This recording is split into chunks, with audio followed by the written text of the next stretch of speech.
Greetings, dear ones. I'm Kryon of Magnetic Service. We are in a public place, for this is the summit of Mount Sinai. And all who are here take a breath for a moment in amazement that they have actually walked the journey. The altitude is high. You may detect that in my partner's voice. But there is rejoicing here. More than just having made it to the summit. You think of all that goes on in this very spot. The singing, the rejoicing. It's a summit of your life. It truly can be. And before I speak of the man Moses, let me just take a moment to say, this may be the only time you have this experience, dear one, who is with me right now. Take advantage of this and feel all that you can feel.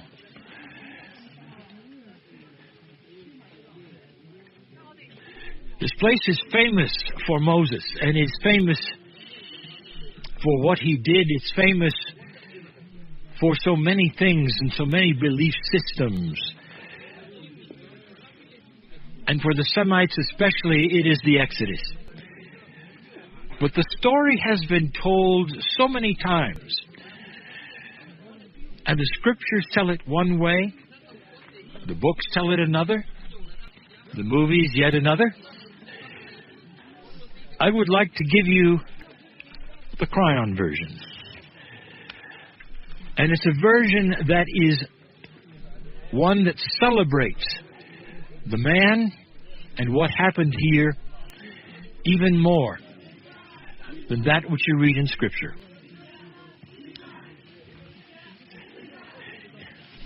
What do you think you know about the man Moses? Born, raised in the royalty of Egypt, as you know.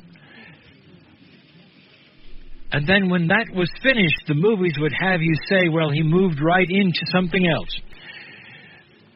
I'll tell you what he moved into. He moved into 40 years caring for animals. 40 years. Do any of you have any idea of the maturity and the wisdom of this man when he stepped upon this mountain and something special happened? I'll tell you, he was 80. 5 years older than the man in the chair. And what took place on this mountain, not in this place that you sit, but in a similar area, on the side of the hill, what was significant, it was the first time that the creative source spoke directly to a human being without anything in between, without any statues in between, without any interlopers in between.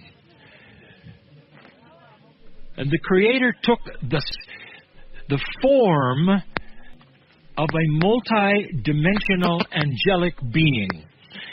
Now, you heard burning bush, didn't you? Let's put all of these things in perspective. In Moses' day, anything that created light was either in the sky or it burned on earth.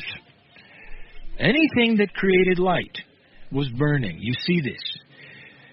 In this day and age, you know that things that create light is energy of various forms.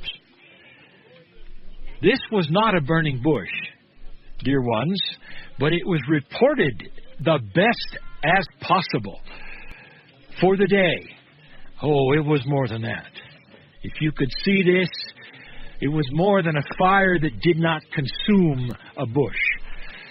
It was a multi-dimensional ball of energy, and out of that came the voice. And the first thing the voice did, honestly, regardless of whatever the Scripture says, is identity. Here's who I am, and here's my name. The name is so sacred to some, they will not say Yahweh. They will not say the name. Or they will not say it properly or completely, as my partner has just done. It's sacred. And it would remain sacred. But this is where it started, dear ones. And the message was given, and the Scriptures say various things took place at that time. The man Moses is far greater than you think, because he had his doubts as well. And the doubts were greater than you even can believe. But he did what he did, and you know he did. And he was also responsible for going up the mountain a second time. And this, dear ones, is where it gets just a little different. Human beings put in their bias of what they believe at the time. And you heard some stories about what Moses did in the Exodus. And I think the most profound one is this, is that the Israelites indeed walked the desert. You drove through it. That's where they were. And the story is that they walked for 40 years. Now let's stop for a moment. Right now, we get a lesson in numbers. And I have not done this before. Moses spent 40 years before he spent any time doing any of these sacred things. And he was 80 by the time he experienced the creative source speaking to him. Years and years went by. But that 40 years that he spent maturing means something.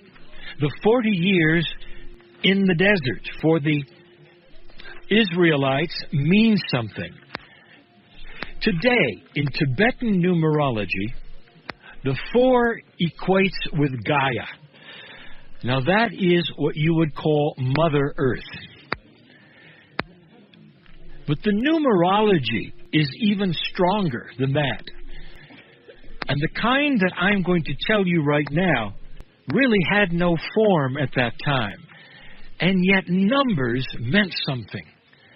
How many 7s are there in the spiritual belief systems of this planet?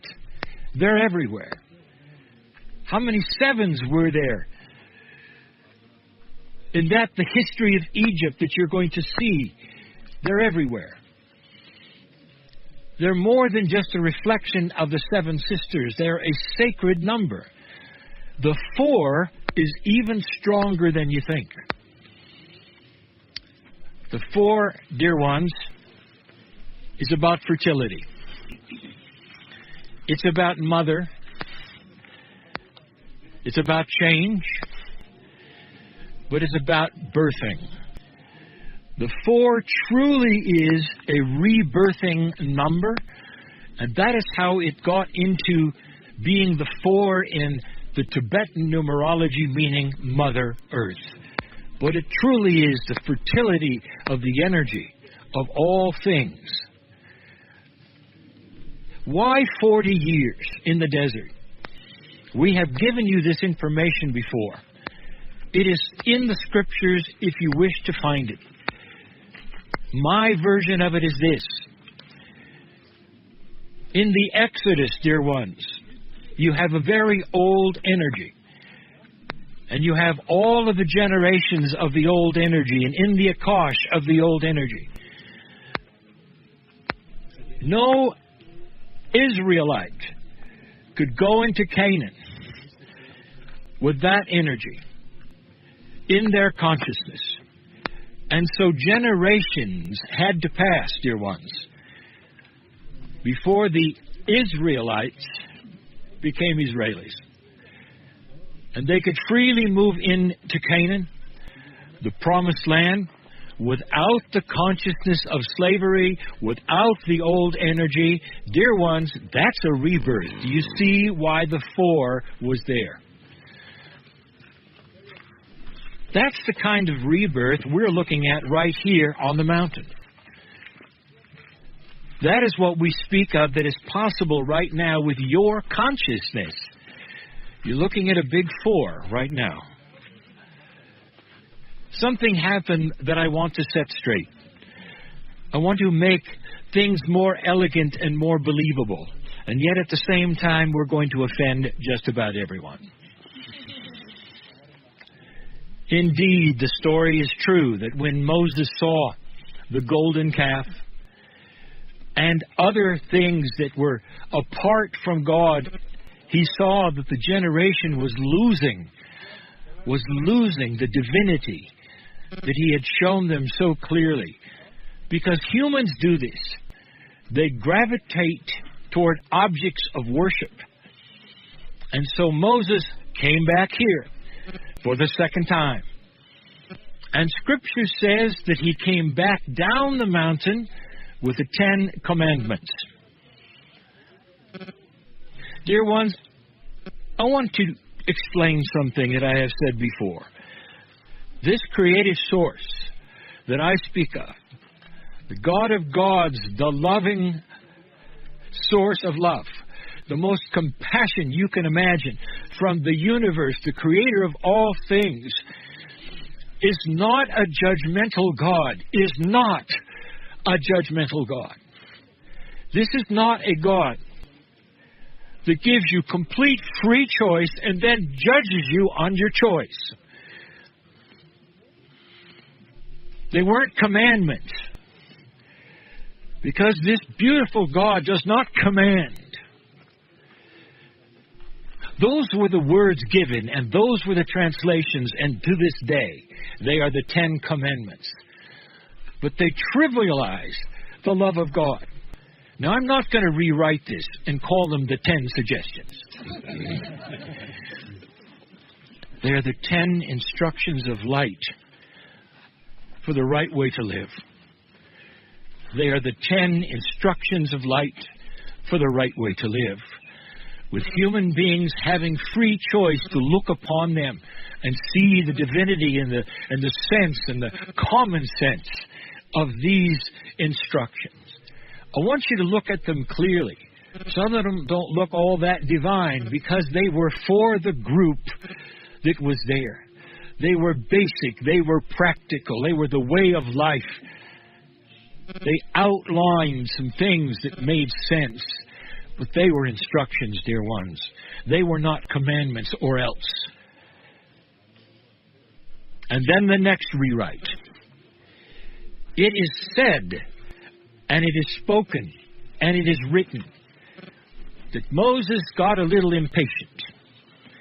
And he did something wrong. Where they needed water, they could have it. And God told him he could put the stick and water would come out. Instead, they say he hit the rock, disobeying what God told him to do, and out came the water. And somehow that disobedience kept him here. And the rest went on. And the Exodus was complete without him. Dear ones, I'm going to rewrite that. Here is what really took place. Moses told those around him, the groups of 12, that he wasn't going. He informed them he was not going, because the Creator had told him he wasn't going. He didn't do anything wrong. But how do I explain this yet again? Humans see the creative source as a father. This is where the judgment comes from. This is where the discipline comes from. And they project all things human onto the Almighty. And what the rumors became was this, that Moses had done something wrong, and that's why he couldn't go. He did nothing wrong, dear ones.